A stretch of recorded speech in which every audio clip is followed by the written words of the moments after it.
Welcome back. All hour, we're talking about things that people are obsessed with, and they don't come much bigger these days than the Emmy-nominated smash hit Bridgerton. Fans of the groundbreaking period drama are waiting in anticipation for the new season to drop on Netflix later next month. And until then, we're being teased with a tantalizing glimpse into the next season. Take a look. Dearest, gentle reader, did you miss me? As the members of our town questioned my identity and means, this author has been doing but one thing.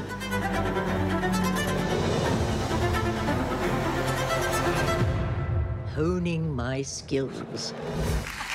Season 1 of Bridgerton was watched by over 80 million households around the world in its first month of release. And like many TV shows and movies, it all started with a series of books. And my next guest is the brilliant writer behind them, New York Times bestselling author Julia Quinn. Last joined us here on the Tamron Hall show a little over a year ago. Back then, Bridgerton had just become a global obsession with fans in full craze mode. I'm not kidding, myself included. Often dubbed the Bridgerton effect, the show's impact has whipped up the fan frenzy. We're talking about everything from a spike in demand for corsets, God bless y'all, to a surge in popularity for embroidery.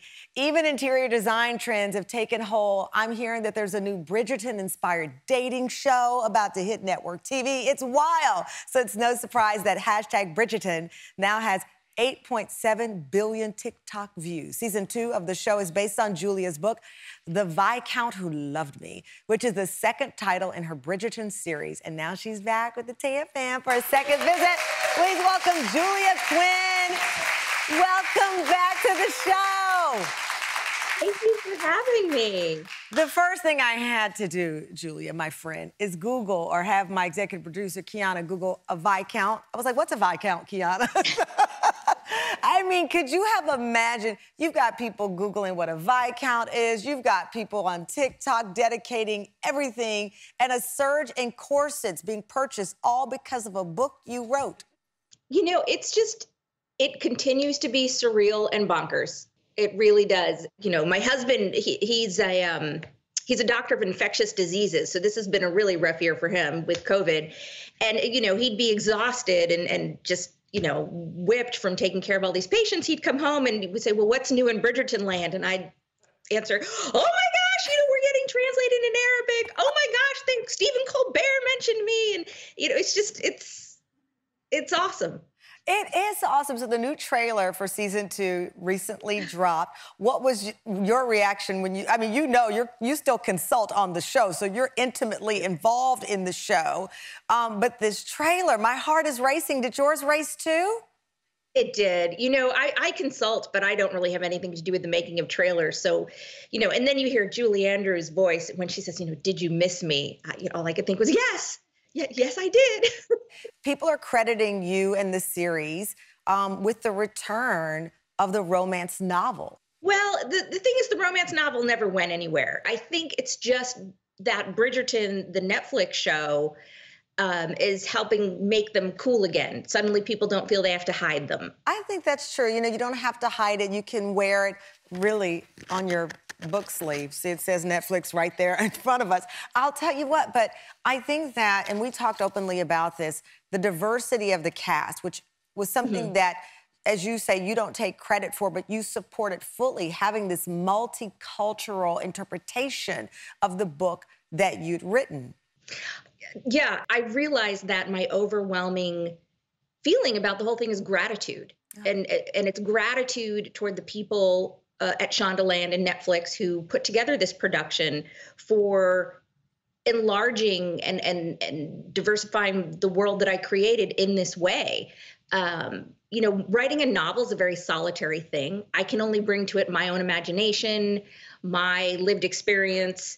When you work in television, it's a much more collaborative project. You've got the writer's room, you've got the directors, you've got the actors, you've got everybody, and they can all bring a piece of themselves. And by bringing in this incredibly diverse group of creators, it's not just the actors, it's all the people behind the camera too. they were able to bring things to the story that either I couldn't have done or I certainly couldn't have done as well.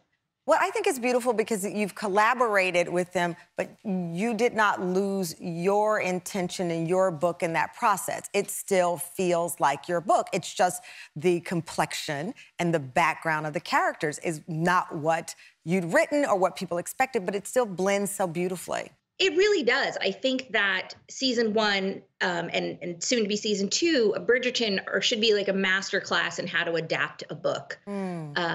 There's very little in there that's word for word from the novel. There's very little that's scene for scene. And yet the characters are totally true to who they were in the book. The arc of the love story is true.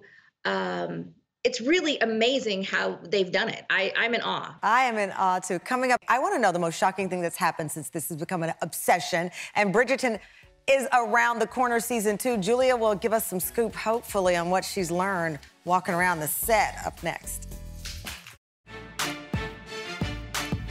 Watching Bridgerton was a massive craze amongst all my friends. It's all we could ever really talk about. It's the first time I ever saw a Black person as a lead character in a period drama. It blew my mind. Putting people of color into the show makes me feel like, dang, I could have danced with the Duke. Seeing the series after reading the books, my expectations, I mean, they were completely blown away. Julia Quinn's writing style is so unique because she brings the steam, but she also writes incredibly well-rounded, witty characters. I can't wait to see what's coming in season 2. As soon as the trailer dropped, all of my friends texted me. We're preparing for a binge watch party when it drops on release day.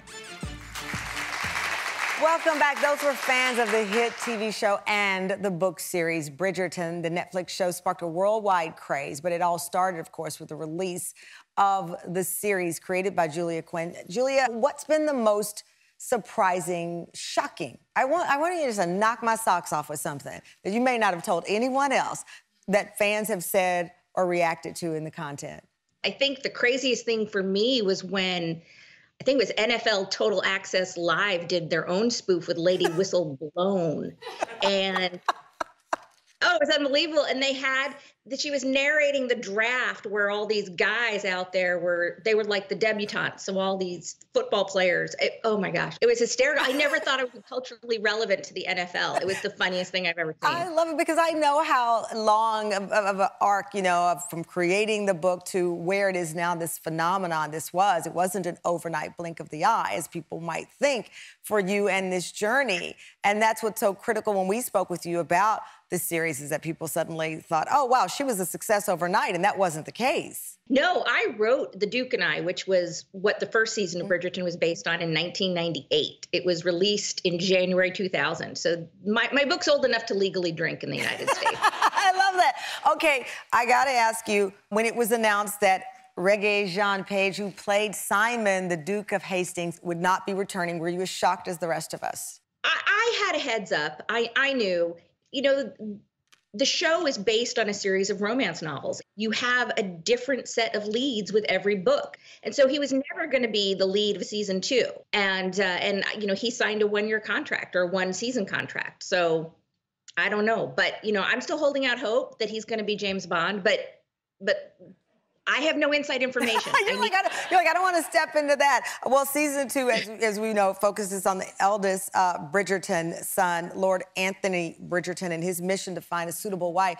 I actually didn't know what the female gaze was or that term until reading your book and talking with you. And I think that's a big part of why the viewership and the response was so tremendous. I think so. And I think it's actually part of the reason why a lot of members of the media struggle to find the right adjectives to describe the show. A lot of times I'll see something, in some newspaper and it's always, referred to as Netflix's raunchiest show or something like that. And it's not raunchy. No. And I was watching some other, some political thriller, and it had just as much sex or nudity as Bridgerton, and nobody describes it as raunchy. And I realized that the difference is that Bridgerton is expressing these intimate scenes as something romantic and non-transactional, and something that's about feelings and about how a woman feels, and not just placing the woman as an object. And this is so revolutionary that the media doesn't even know how to describe it. Yeah, that is beautiful. I love that. I'll be honest with you. Last season, you were one of my favorite guests. I just loved your energy on Zoom. And then I saw the very heartbreaking news of the loss of your father and sister in a tragic accident. And then I learned of the graphic novel that you and your sister worked on before she passed away. It's coming out later this year. You describe it as a last love letter to her. And I just wanted to, you know, I thought a lot about you, and I'm so happy to see that this project is here. Thank you. It was a very strange year last year. It was the highest of highs and the lowest of lows. My father and sister were killed by a drunk driver. We try actually not to call it a traffic accident. It was vehicular homicide. But my sister and I had been working on this graphic novel for some time, and I feel like it is the best way that I can honor her is to do everything I can to bring this to as wide an audience as possible so everybody can see just how smart and funny she was. She was easily the funniest person in my family, and that's saying a lot because there's some funny people in my family. Well, I think it's beautiful, and as I said, I sincerely thought so much about you, and I'm happy to know that this will be real in May. So congratulations on everything. As you pointed out, it's a heck of a year, but thank you for bringing us content that could bring people together, and that's what you've done with Bridgerton. Thank you so, so much. Bridgerton Season 2 returns to Netflix March 25th, and the new edition release of Julia's book, The Viscount Who Loved Me, is out March 15th.